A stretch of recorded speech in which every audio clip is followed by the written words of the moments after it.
Coleman Spence used exactly 4 words when he fired her. "Pack your things, Wren." No reason given, no chair offered. He stood behind his glass desk with his arms folded across his Italian suit and looked at her the way a man looks at furniture he's decided to replace. Not with hostility exactly, but with the particular blankness of someone who has already stopped seeing the object in front of him. Wren Tatum stood in the doorway of what had once been Director Harlan's office, and she studied the man who had just ended 6 years of her life in a sentence that didn't even have the decency to end with a period. "Mr. Spence," her voice didn't waver, "can I ask why?" Coleman glanced at his watch. "Restructuring. Your role is being absorbed into a more streamlined division. We're bringing in someone better equipped to take Compass in a new direction." Better equipped. Those 2 words would rattle inside her chest for days, like a coin in an empty tin. "I built Compass," Wren said. "And I appreciate your contribution." His smile was the kind that terminates conversations. "Security will escort you out. HR has your paperwork." Wren didn't slam the door. She didn't raise her voice or make a scene. She walked back through the open floor of Ridgecrest Health Network's administrative wing, past the row of workstations, where a dozen people had suddenly found urgent reasons to stare at their monitors, and she took the elevator down to the parking garage alone. But in 11 days, the woman Coleman Spence had dismissed as a legacy placeholder would be the only person alive who could stop 4 hospital campuses from coming apart at the seams. Have you ever watched someone walk back through the door that threw them out and make an entire boardroom go completely silent? Because you're about to. Wren sat in her 11-year-old Camry for 9 minutes before she started the engine. Then she called home. "Mom?" Zara's voice, bright and completely unaware. 11 years old with her grandmother's precision and her great-grandmother's patience. "Hey, baby, you eat yet?" "I was waiting. Can we do breakfast for dinner?" "Start the eggs." Wren's throat closed on the next word. "I'll be there soon." She hung up before her voice could crack. The drive took 27 minutes. Wren spent every one of them not letting herself arrive at the question that was waiting for her on the other side of all of this. Not why Coleman had done it. She understood that clearly enough. She'd watched the shape of it build for 8 weeks, one quiet termination at a time. The question was what she was supposed to do with 6 years of her hands and her mind and her mother's memory, now that a man in a suit had decided all of it was his to take. Beatrice Tatum never used the word engineer. She ran a small repair operation out of a converted garage behind her house in Raleigh, North Carolina, and she didn't put much stock in titles that created distance between a person and the work they were doing. What she believed in was understanding, real understanding, the kind that lived in your hands and not just your head. "Anybody can read a manual," she'd tell young Wren, pressing her granddaughter's palm flat against the side of a refrigerator compressor that somebody had declared beyond saving. "Manuals tell you what something does. That's not the same as knowing what something is." Wren was 7, the first time she diagnosed a washing machine by sound alone. She was 9 when she figured out that the reason her neighbor's heat pump kept tripping the breaker was a wiring error that the certified technician had missed twice. By 14, she was the person Beatrice sent to handle the difficult calls, the ones where something had failed in a way that didn't match any existing description of failure, where you had to think sideways and listen for what the machine wasn't saying. Beatrice died the summer Wren turned 19. Kidney failure, fast and ruthless. She went in on a Thursday and didn't come home. Wren completed the repair her grandmother had started that morning, a water heater element, halfway done, because Beatrice would have wanted the job finished. You don't leave things broken when your hands can fix them. That was the only rule that mattered. College came on a Pell Grant, then a state university scholarship. Wren found herself in a library pamphlet nobody had pointed her toward. She graduated with a degree in information systems, then a master's, then a specialty certification in healthcare data architecture that she completed online while working 2 jobs and raising Zara in a 2-bedroom apartment in Durham. She sent résumés. She got callback. She was, by every metric that mattered, exceptionally good at a thing the industry had not yet figured out how to see when it arrived in her particular form. Her mother, Adelaide Tatum, had co-founded Ridgecrest Health Network 31 years earlier. Adelaide was not a clinician. She was a systems thinker, a woman who had watched her own father die in an emergency room waiting area while nurses argued over a paperwork discrepancy, and who had responded to that grief the only way she knew how, by building something better. She partnered with a cardiologist named Ellison Pruitt, secured financing from 2 community development funds, and opened the first Ridgecrest campus in a neighborhood that the existing hospital system had quietly decided wasn't worth serving.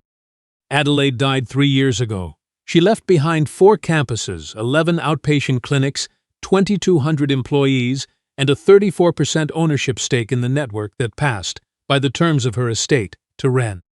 Wren had never mentioned this to anyone at Ridgecrest. She'd come to work there 2 years before Adelaide's death, not to inherit anything, not to exercise ownership, but because her mother had built this place, and Wren wanted to build something inside it that was worthy of what Adelaide had started. She wanted her hands to be part of the work. The ownership was handled by an estate attorney. The board knew the shareholder of record.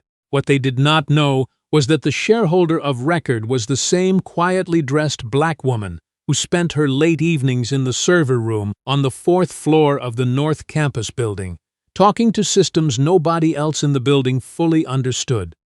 Compass was not a single piece of software. It was an architecture, 6 years of Wren's thinking, laid out in deliberate layers, each one bearing the weight of the next. Nothing decorative, nothing included because it seemed impressive. At its foundation, Compass integrated real-time data from all 4 Ridgecrest campuses: patient intake, bed availability, specialist scheduling, pharmacy inventory, laboratory throughput. Systems that had, for years, operated in complete isolation from each other and required a chain of phone calls to coordinate a single patient transfer. Wren had made them speak to each other. She'd written the translation layer herself, over 3 months of nights and weekends, because no vendor offered what she needed and she couldn't afford to wait. Above that, she'd built what she called the drift monitor, a predictive model that tracked subtle deterioration patterns in patient vital data. Not the kind of changes that triggered standard alarms, but the micro-shifts that Wren had identified by studying 5 years of clinical incident reports.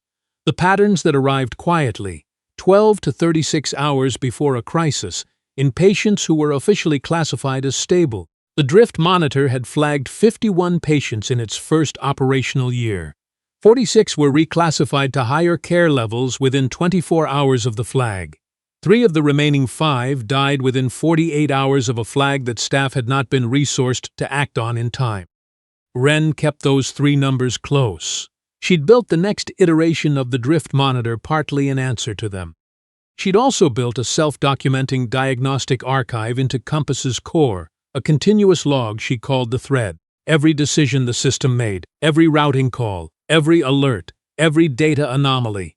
The thread recorded all of it automatically, with timestamps and cause links, and a plain language annotation layer Wren had written so that any clinician could read the record without a data science background. It was the most comprehensive autonomous health systems log anyone at Ridgecrest had ever built, though most people in the building didn't know it existed because Wren had never been invited to the meetings where she might have explained it. Everett Harland, the former network director, had known. He'd given her access and latitude without requiring committee sign-off, because he'd understood, with the particular clarity of someone who had been running hospitals for 30 years, that some things are built by one person working alone, or they are built wrong. Harland retired 18 months ago. Coleman Spence arrived 6 weeks later. Coleman came from a private equity firm that had acquired a minority stake in Ridgecrest through a financing arrangement. He was 44 years old. With an MBA he found ways to mention, and a vocabulary built entirely from the language of optimization, throughput, scalability, talent alignment, human capital rationalization. He had never spent a full shift on a hospital floor. He had never heard the difference between a data system running clean and one choking on its own mismanagement. What Coleman understood was headcount reduction, and within his first 8 weeks at Ridgecrest, he reduced it aggressively. 11 positions eliminated. 9 of the 11 employees were Black or Latino, most of them with 10 or more years of institutional knowledge that no degree could replicate. Their replacements were uniformly younger, uniformly credentialed, and uniformly unfamiliar with how a working hospital actually functioned at 2 in the morning when 3 transfers arrived simultaneously, and 2 attending physicians were on the phone with different wings, asking for beds that the system said existed, but the floor staff knew didn't. Dr. Judith Mara, Ridgecrest's chief medical officer, had documented all of it. She'd started a file on her personal drive without telling anyone. Termination records, replacement hiring data, the performance gaps that appeared in the first weeks of each new hire's tenure. She'd added to it quietly. The way you add to something you're not sure you'll ever use but can't bring yourself to stop building. She had a mortgage, a daughter in medical school. She'd watched what happened to people who raised their hands in Coleman's direction. Ryan Aldcroft arrived on a Monday. 29 years old, Stanford undergrad, Carnegie Mellon Masters in Health Informatics, 2 published papers. He had the kind of handshake that communicated certainty the way a billboard communicates. In one direction, at volume, without asking what you thought. Coleman introduced him at an all-hands meeting as the future of Ridgecrest's data infrastructure. Wren was in the room for that meeting. No one looked at her. She asked to brief Ryan on Compass. He gave her 40 minutes. She walked him through the campus integration architecture, the drift monitor's calibration parameters, the threads logging structure, the 12 custom API bridges she'd written to connect Compass to 3 incompatible legacy record systems the hospital couldn't afford to replace. At the 25th minute, Ryan began finishing her sentences with the wrong words. At the 40th, he leaned back and said, "I appreciate the context. I'm going to want to modernize a few things." "Which things specifically?" Wren asked. "The drift monitor thresholds. For starters, they're overfitted. I'd rather bring in a cleaner predictive model with standard parameters." Those parameters were calibrated against 5 years of this network's specific patient population. If you reset to standard thresholds, you'll lose sensitivity on the deterioration patterns that are particular to. "I think I've got a handle on it." Ryan's smile landed the same way Coleman's did, practiced. "Closing. I'll take it from here." Compass began to fail on day 9. It started as background noise. Routing delays on the North Campus discharge queue, 4 minutes longer than baseline, the kind of lag that looks like a data pipeline hiccup if you don't know what it means. Ryan deployed a patch. He filed a report describing it as a routine variance. He marked the ticket resolved. On day 13, the drift monitor began generating alerts that didn't correspond to anything in Ryan's documentation. They couldn't. Ryan's documentation was the user interface manual, not the architecture underneath it. He looked at the alerts, decided they were artifacts of the threshold recalibration he'd implemented, and suppressed them. They were not artifacts. They were the drift monitor doing exactly what it was designed to do, watching the patterns that existed below the threshold of standard detection in patients who were officially fine. On day 17, the bed management synchronization between the South Campus and the main hospital's surgical scheduling queue collapsed. 19 surgeries required manual rescheduling over 2 days. 4 patients waited in preoperative bays longer than clinical protocols permitted. One of them, a 63-year-old woman recovering from a vascular procedure, developed a secondary infection during the delay. She survived. The margin was not comfortable. On day 21, Halloran Health Plan sent a formal notice of performance concern. Their claims data showed a 41% increase in coordination-related adverse events over the previous 3 weeks. They gave Ridgecrest 14 days to demonstrate corrective action before invoking the contract's exit clause. The contract was worth $22 million annually. Felix Brandt received the call on a Sunday evening. He was 79 years old, the founding chairman of Ridgecrest's board, and he had known Adelaide Tatum for 27 years. He had not survived 4 decades in healthcare governance by tolerating surprises. He called an emergency board meeting for 7 the next morning. Coleman arrived with a revised slide deck and a well-pressed suit. He stood at the head of the room and advanced to a production graph that dropped like a cliff edge. The Compass system is currently in an optimization transition, he said. Ryan Aldcroft is implementing improvements that will bring output back to Coleman. Felix Brandt's voice was not raised. It didn't need to be. I have a patient who nearly died waiting for a bed that the system told us existed. I have a $22 million contract in a 14-day notice window. I have 4 campuses running at degraded capacity. I am not interested in the slide. He set his hands flat on the table. Tell me what happened to my system. The system required modernization. The previous architecture was built on legacy frameworks that... Who built it? Silence pooled around the table. A member of the legacy technical staff, Coleman said.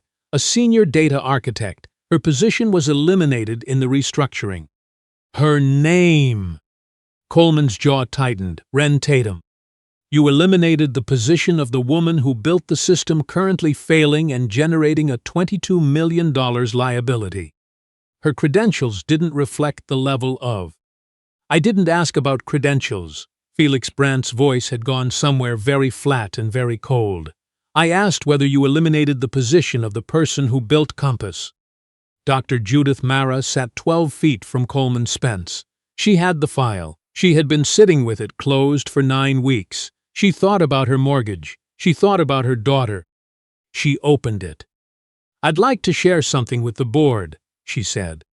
The file was thorough. 11 terminations, the demographic breakdown, the replacement hiring records and their documented performance gaps, the clinical incident data from the weeks since Compass was handed over, and then the piece Judith had spent 3 days assembling, 6 years of engineering reports, quarterly documentation, architecture summaries, integration specifications, drift monitor performance logs. Every one of them submitted through official channels.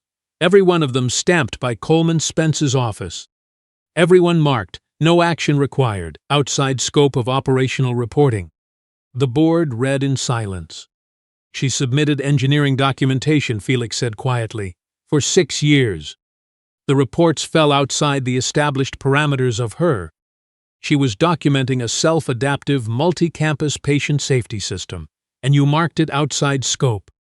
Coleman opened his mouth. Nothing useful came out. Dr. Anaya Corbin arrived at 8 the following morning. She was 62 years old, a professor emerita of health systems engineering at Johns Hopkins, and the primary author of the framework the Joint Commission used to evaluate hospital data infrastructure across the country. When Felix Brandt called, she came the same day. She spent 6 hours with Compass. She read the architecture documentation Judith had recovered from Wren's submitted reports. She traced every integration bridge, every calibration file, every thread of the logging system going back to the day Compass went live. The thread told her the complete story. Every change Ryan Aldcroft had made was documented automatically. Timestamps, cause links, the downstream consequences of each modification laid out with the unambiguous clarity of a system that had been built specifically to preserve the truth of its own history. The drift monitor's suppressed alerts were there. The desynchronization event that had left a patient waiting in pre-op was there. Every cry the system had sent out, and every record of those cries being ignored. Compass had been keeping its own account. It had been waiting for someone who knew how to read it. When Dr. Corbin returned to the boardroom, she stood at the head of the table and took a moment before speaking. I want to be precise about what I'm about to say. Her voice was measured. In 35 years of consulting across 4 continents and more than 24 major health networks, I have not seen a clinical data architecture of this sophistication built by a single person under these resource constraints. She set her notes down. The drift monitor alone represents a research contribution. The thread is something I would like to write about, with her permission. She looked at each face around the table. You need to call Wren Tatum today, because whoever has been working on this system for the past 3 weeks does not understand what he is holding, and every day that continues, your patients are bearing the cost. No one in the room looked at Coleman Spence, which was, in itself, a kind of answer. Then Caroline Fitch, the board's fiduciary counsel, set a document on the table. She had spent part of the morning on the phone with an estate attorney.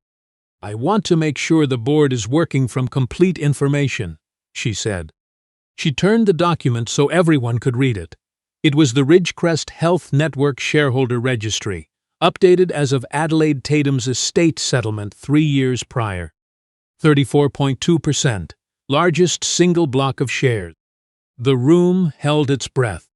Felix Brandt looked at the document. Then he looked at Coleman Spence. When he spoke, his voice was so quiet it felt loud. You fired a 34% owner of this institution because her credentials weren't sufficient. Coleman's face cycled through several colors and stopped on none of them. Wren was under a neighbor's Subaru when Judith called. She'd been doing small mechanical work since the second week. Not because she had no options, but because her hands needed something honest to do and engines didn't lie to you. Word had spread through the neighborhood, the quiet way word always spreads, that the woman on Ashby Street could fix what other people had given up on, and she charged what people could afford. She slid out from under the car and sat on the cold concrete with her phone against her ear and grease on her knuckles. The same hands, the same grease, the same woman Coleman Spence had called a legacy placeholder and shown the door. Judith told her everything: the failing campuses, the patient in pre-op, the Halloran notice, Dr. Corbin's assessment, Felix Brandt's phone call, and then, carefully, the part about the shareholder registry. Wren was quiet for a long time. She looked at the underside of the Subaru she hadn't finished. She thought about her mother, who had spent 20 years fighting for Ridgecrest's right to exist in the communities it served, and who had never once led with the fact of her ownership, when she could lead with the quality of her work instead. She thought about Zara. She thought about Beatrice. "I'll come back," Wren said, "but I have conditions." "Name them." "Every employee terminated in the last 10 weeks receives a written offer to return. Full position, back pay for the gap. Whether they accept or not isn't my decision, but they deserve to be asked." "Done," Judith said immediately. "My name goes on the Compass documentation, the original design filings, the architecture reports, all of it, where it should have been from day one. I'll draft them myself." One more. Wren was looking at the sky over the rooftops, flat and gray and entirely indifferent. "The drift monitor's calibration parameters stay exactly as I built them. No one modifies them without my written authorization. Not now, not after I'm gone, not ever." Judith was quiet for a moment. "Wren, given what we now know about your ownership stake, you could ask for considerably more than."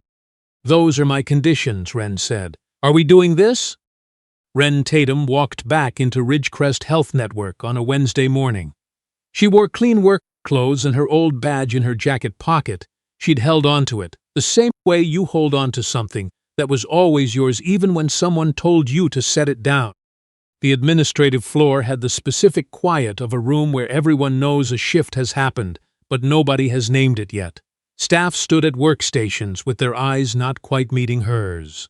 Dr. Corbin waited near the server room entrance. Judith stood at the door to the clinical data suite. 3 board members were in the corridor.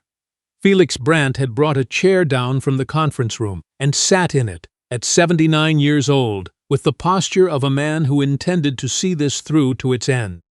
Coleman Spence was in the back corner, behind everyone else, very still. Ryan Aldcroft stood beside the Compass interface terminal. The main display was cascading status flags across all 4 campuses, yellow and red in patterns that nobody in the room could decode except one person. Wren didn't speak to anyone. She sat down at the terminal and opened the thread. The full 6-year record was there, and then 23 days of everything that had been done to Compass in her absence. Documented in the system's own language, precise and complete and damning in the specific way that only the truth can be damning. The drift monitor's alert suppression threshold was reset to 2.4 standard deviations, Wren said, her voice even and factual. The original calibration was 1.6 because the patient population at South Campus has a cardiovascular risk profile that presents early deterioration at significantly lower deviation levels. 2.4 is the standard parameter for a general population. It is not correct for this one.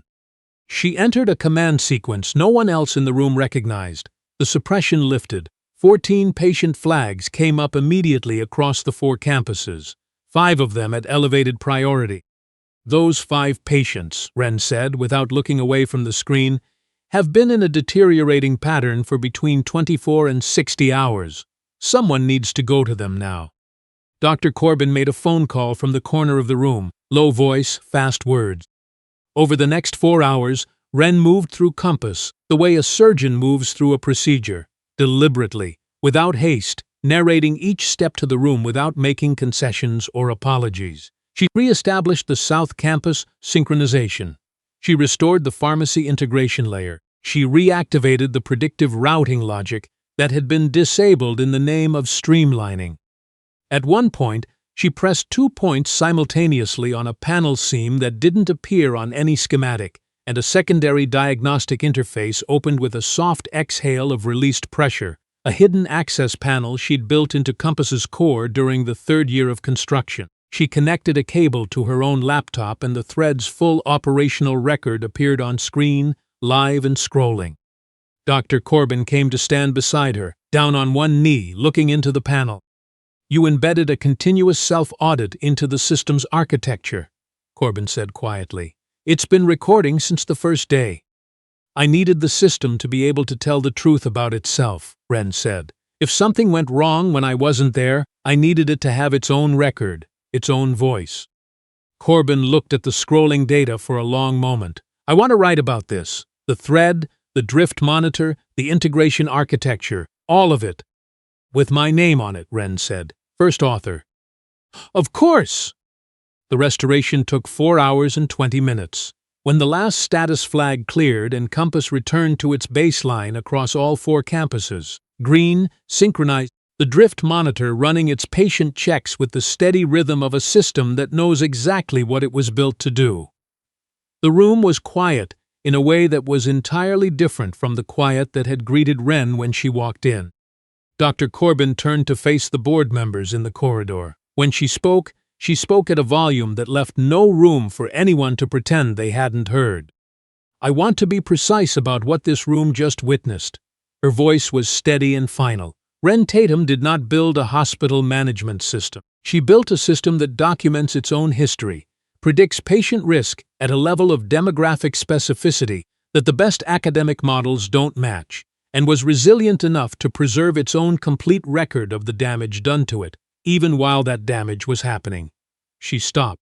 "You didn't terminate a senior data architect. You terminated the architect of the clinical safety infrastructure protecting the lives of patients across 4 hospital campuses, and you handed her system to someone who had no understanding of what he was holding." Ryan Aldcroft was looking at the floor. His face had gone the color of old concrete. Felix Brandt rose from his chair. He moved carefully, the way a man of 79 moves when he intends to make the standing itself mean something. He looked at Coleman Spence. "This meeting," he said, "is not over." The board voted the following week. The official motion cited operational mismanagement, systematic suppression of engineering documentation, and termination practices inconsistent with the network's employment obligations. Those were the clean words. The unclean ones, the ones that lived in Judith's file, and the demographic breakdown of 11 terminations, and the fact that Coleman had buried 6 years of documented engineering work because the person who'd produced it didn't match his idea of who a builder was supposed to look like. Those words lived in a formal complaint filed with the State Labor Board 9 days later, and in the sworn statements of 8 former employees who had each, separately, spent weeks wondering if they'd imagined what was done to them. They had not imagined it. Coleman's severance agreement contained a non-disparagement clause. It did not prevent the formal findings from entering the public record, where they became the kind of cautionary story that doesn't appear in business school curricula, but travels efficiently through boardroom hallways and hiring committees. The executive who fired his institution's most critical architect and nearly destroyed the organization in the process, and the specific nature of why he'd done it, which everyone who read the record understood without being told. Ryan Aldcroft submitted his resignation the morning after the board vote. He left quietly, the same way the people he'd displaced had left, without ceremony, without an audience, carrying the particular weight of someone who had walked into a room without understanding it and done damage he hadn't known he was capable of. Before he left, he found Wren in the server room. "I was told Compass was outdated infrastructure," he said from the doorway. His hands were at his sides. "Coleman told me you were a legacy hire, that I was brought in to modernize something that had been running on inertia." Wren kept working for a moment. Then she set down her cable and turned. "And you believed that?" "I wanted to believe I was the right person for it." He looked at the floor. "I had 2 published papers and a master's degree, and I walked in here and I never once asked you to finish a sentence." Wren looked at him directly for a long moment. "You're not a bad engineer, Ryan, but you came in here carrying your credentials like a shield instead of a door. You used them to stop questions instead of start them." She paused. "Next time someone tries to show you how something works, let them get to the end, even if you think you already know, especially then." He stood there for a moment. Then he nodded once and walked out. Most of the 11 employees who'd been terminated received the written offer. Some had already built new lives, moved on to other positions, found other ways forward, decided they couldn't walk back through a door that had been shut in their faces without apology or explanation. Wren understood that. The offer wasn't a repair. It was what you owed people, the right to decide for themselves. The ones who returned found a different Ridgecrest. 6 months later, Wren Tatum sat in the office that had been offered to her on the executive floor. She'd declined it. She'd asked, instead, for the space adjacent to the clinical data suite, ground level, window facing the courtyard where the hospital staff came to eat lunch in good weather, where she could look up from the work and see the people the work was for.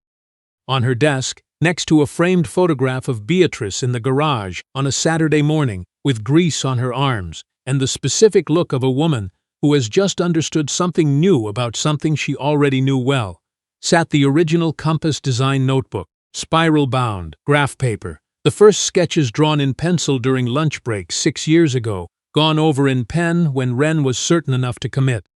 The notebook had a Ridgecrest Engineering Archives stamp on its cover now, with a reference number and a date. Her name was in the documentation, on every schematic, every report, every line of the architecture she had built in the quiet of other people's working hours, where it had always belonged. Zara visited on a Friday after school. She stood at the window of her mother's office and looked out at the courtyard for a while, then turned and looked at the Compass dashboard on the monitor. 4 campuses, all green, all synchronized, the drift monitor cycling through its checks with the quiet, regular rhythm of something that has been built to last. "You made all of that?" she said. "Every piece of it," Wren said.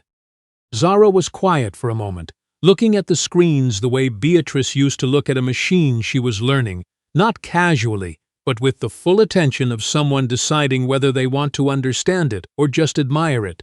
She was deciding to understand it. "Can you teach me?"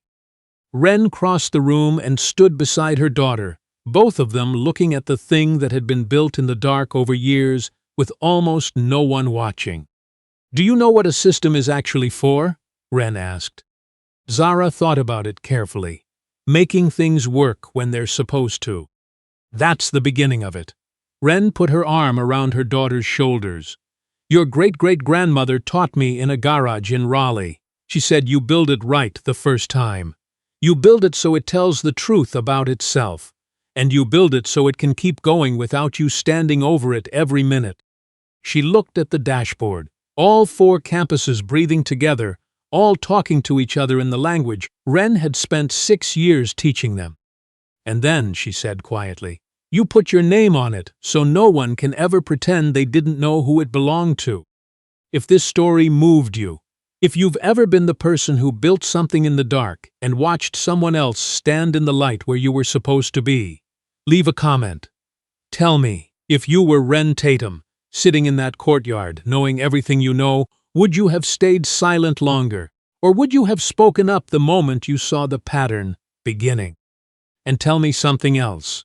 Have you ever been underestimated because of what you looked like, where you came from, or what your title said instead of what your hands could do? Because I'll be reading every single one. Hit that like button. Share this with someone who needed to hear it today. And subscribe to Velvet Reckoning, because the people who build things in silence deserve to have their names said out loud. Every time.